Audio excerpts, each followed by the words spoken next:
My wife whispered to her friend, "He has no idea I'm draining the accounts before I leave him." I pretended to be asleep. Then I got up, transferred the remaining funds to a secure offshore account, and left a note, "Check the balance." Her scream from the living room woke the neighbors. Original post I, 35 male, have always been the guy who reads the terms and conditions. I'm a forensic accountant for a firm that specializes in corporate restructuring. Basically, I find the money people try to hide when a company goes belly up. You'd think a guy with my skill set would spot a grifter sleeping in his own bed. But love has a way of making you blind to the red flags waving right in front of your face. I've been married to Caitlin, 32 female, for 6 years. For the last 2, I've felt less like a husband and more like a venture capitalist funding a startup that never launches. Caitlin is beautiful, charismatic, and perpetually on the verge of a breakthrough. First, it was a boutique event planning business that cost me 30 grand and produced exactly 1 birthday party. Then it was a luxury travel blog that required first-class tickets but generated 0 ad revenue. Currently, she's into high-frequency lifestyle trading. I don't even know what that means, but it involves a lot of dinners with investors and a lot of new outfits that cost more than my mortgage payment. We live in a nice house in the suburbs. I pay for it. I pay for the cars. I pay for the organic grocery delivery service she insists on but rarely cooks with. I thought we were a team, just going through a rough patch while she found her footing. Last night, Caitlin hosted a strategy session with her best friend Monica. Monica is single, bitter, and treats men like renewable resources to be mined and discarded. I usually make myself scarce when Monica is over, so I told them I had a migraine and was going to crash on the recliner in the den with the lights off. The den is adjacent to the kitchen, separated by a thin wall and a pocket door that doesn't latch properly. I drifted off for a bit, the hum of their voices just background noise. I woke up because the tone changed. It went from the loud, performative laughter they use when they're drinking Pinot Grigio to that low, conspiratorial whisper that signals nothing good. "He's such a drone," Caitlin whispered. I didn't move. My eyes were closed, my breathing steady. "He literally asked me to budget for the trip to Cabo. Can you believe that?" "Budget? Gross," Monica replied. "So is it done?" "Almost," Caitlin said, and I could hear the smirk in her voice. "He has no idea I'm draining the accounts before I leave him. I already moved the savings into that crypto wallet Justin set up for me. Tonight, once he's actually asleep upstairs, I'm logging into the brokerage. I'm liquidating the index funds. By Monday morning, I'll be in Miami with the money, and he'll be waking up to a 0 balance and a divorce filing." "You're a genius," Monica giggled. "He deserves it for wasting your prime years." "I know," Caitlin sighed. "It's my severance package. I earned it dealing with his boring work stories." My heart didn't race. That's the funny thing about my job. When panic hits, I get cold. I get logical. I lay there for another 10 minutes, waiting until I heard the sliding glass door open. They were going out to the patio to smoke. I sat up. The house was silent. I walked into my home office and locked the door. I didn't turn on the big light. The glow of my 3 monitors was enough. Caitlin thinks she's smart because she watches TikToks about financial liberation. She doesn't realize that I built the security protocols for half the banks she banks with. She had access to our joint checking and savings. Yes, she also had authorized user status on my main brokerage account because I trusted her. That was my mistake. But Caitlin forgot one crucial detail: the security tokens. To liquidate the brokerage account or move anything over $10,000, you need the physical 2FA key that stays on my keychain. She probably planned to swipe it while I slept. I didn't just block her access. I went nuclear. I logged into the admin portal for our family trust, a legal entity I set up years ago to protect assets from liability lawsuits in my line of work. I initiated an immediate, cascading transfer. Checking account, drained, left 15. Savings account, drained, left $5. Brokerage account, locked down. I revoked her authorization and changed the password to a 64-character string of nonsense. Credit cards. I marked every single card in her possession as stolen, compromised. Then, I moved the funds. I didn't just put them in another savings account. I wired them to a secure corporate holding account I use for my business consulting. This account is not marital property in the traditional sense. We can argue about that in court, but good luck touching it tonight.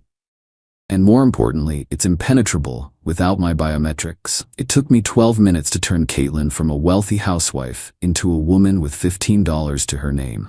I printed a screenshot of the transfer complete screen.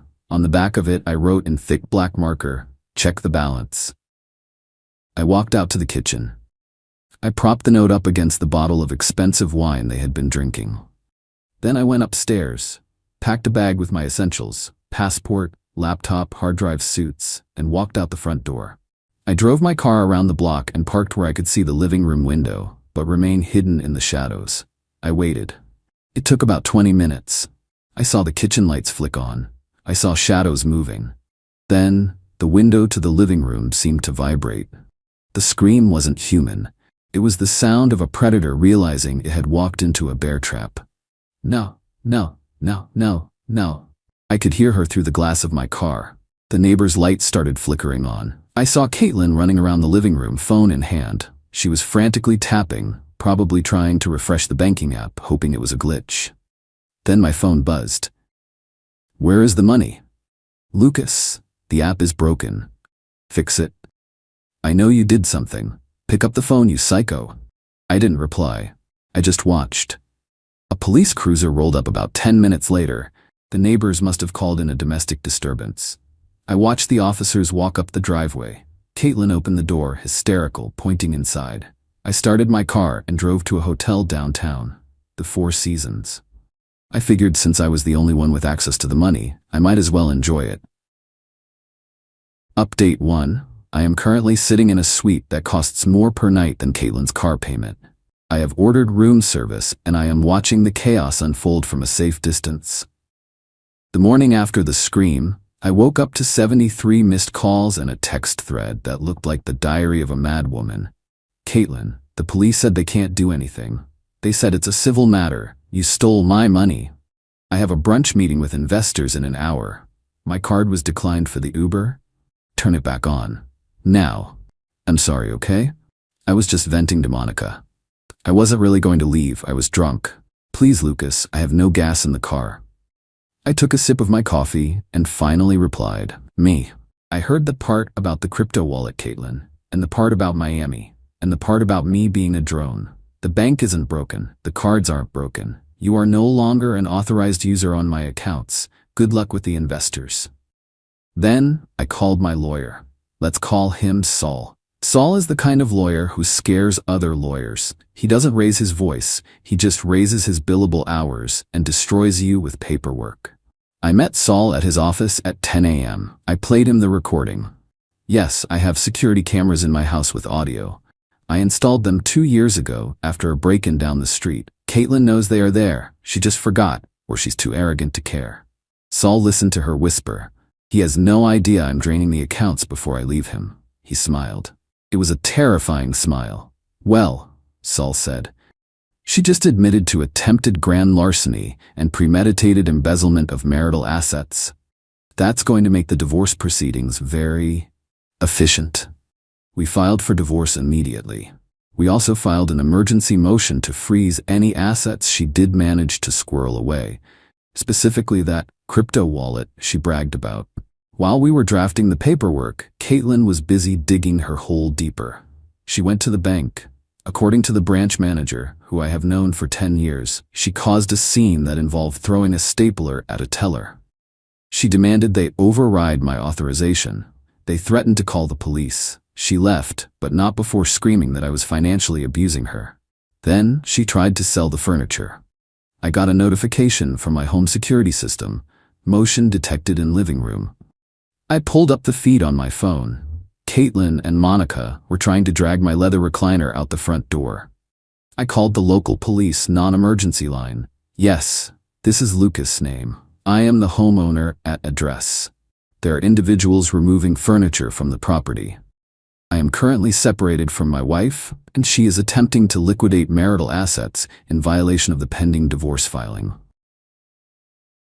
The police arrived while they were trying to shove the recliner into the back of Monica's SUV. It didn't fit. I watched on the camera as the officer explained to Caitlin that she couldn't sell the furniture. "It's my house," she screamed. "It's community property until a judge says otherwise, ma'am," the cop said. "Put the chair back."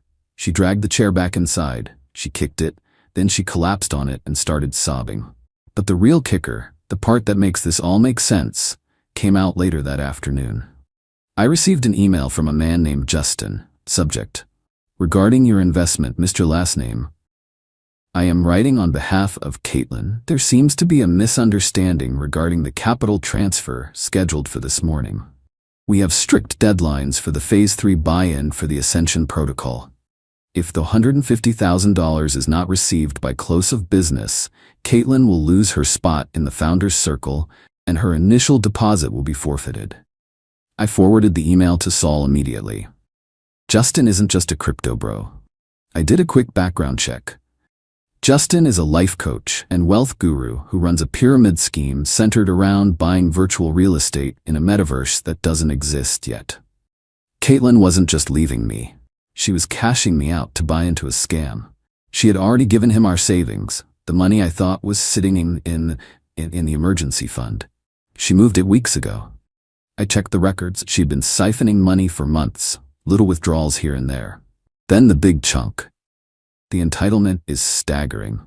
She truly believed that because she put up with me, she was entitled to my life savings to buy magic beans from a guy named Justin who probably lives in his mom's basement. I sent a reply to Justin. There will be no transfer. Caitlin has no access to funds. I suggest you refund her initial deposit immediately, or my lawyer will be contacting the Attorney General regarding your operation. I do this for a living, Justin. I will find every penny. I haven't heard back from Justin, but Caitlin is blowing up my phone again. Caitlin, you ruined it. You scared Justin off. He's not answering my DMs. That money was my future. You are jealous because he's a visionary and you're a bean counter. I am a bean counter, and right now I'm counting all the beans she's never going to touch again. Update 2. It has been 5 days since I left the house. The war of attrition has begun, and Caitlin is losing bad. I decided to cut the utilities at the house. Okay, I didn't cut them. That would be illegal. I simply removed my name from the accounts. I called the electric company, the water company, and the internet provider. I explained that I no longer resided at the property and to take the billing out of my name, effective immediately. They sent a final bill to me and a notice to the occupant that they needed to set up a new account within 48 hours or service would be suspended. Caitlin, of course, ignored the mail. She has never paid a utility bill in her life. She assumes electricity is a natural right that just happens. Yesterday, the internet went out. I know this because I received a text from Caitlin via SMS, green bubble tragic instead of iMessage. Caitlin, the Wi-Fi is down. I can't upload my apology video to my followers. Fix it. I don't live there. Caitlin, the account is closed. You have to open your own account. I can't. They want a deposit. I have no money. You are starving me out. You have a job, don't you? The lifestyle trading? Surely that pays well. She didn't reply. The Justin situation has exploded. After I threatened him with the Attorney General, Justin apparently decided Caitlin was a liability. He blocked her on everything. But here's the beautiful part. The crypto wallet she mentioned? It wasn't a wallet she controlled. It was a direct transfer to his wallet. She gave him $45,000 of our money and he ghosted her. She is now realizing that she is broke, alone, and scamming. So naturally, she went on the offensive. She posted a video on social media, using cellular data, I assume. In the video, she is crying without tears. She claims I abandoned her. She claims I have a secret gambling addiction, and that I drained the accounts to pay off a bookie. She claims she is a survivor of financial violence. It got about 4,000 views. Unfortunately for her, most of our mutual friends know what I do for a living. They know I don't gamble. I don't even buy lottery tickets because the odds offend me. I didn't respond on social media. I responded in court. Saul filed a motion for an emergency hearing regarding the defamation and the dissipation of assets, the $45 she gave to Justin. We stood in front of a judge this morning. Caitlin showed up wearing an old dress, trying to look destitute. Her lawyer, a guy she clearly found on a bus bench, tried to argue that I left her without resources. Saul stood up. He adjusted his tie. Your Honor, the respondent Caitlin admitted on a recorded line to planning to embezzle the entirety of the marital estate to flee the jurisdiction. She has already transferred $45,000 to a known fraudulent entity.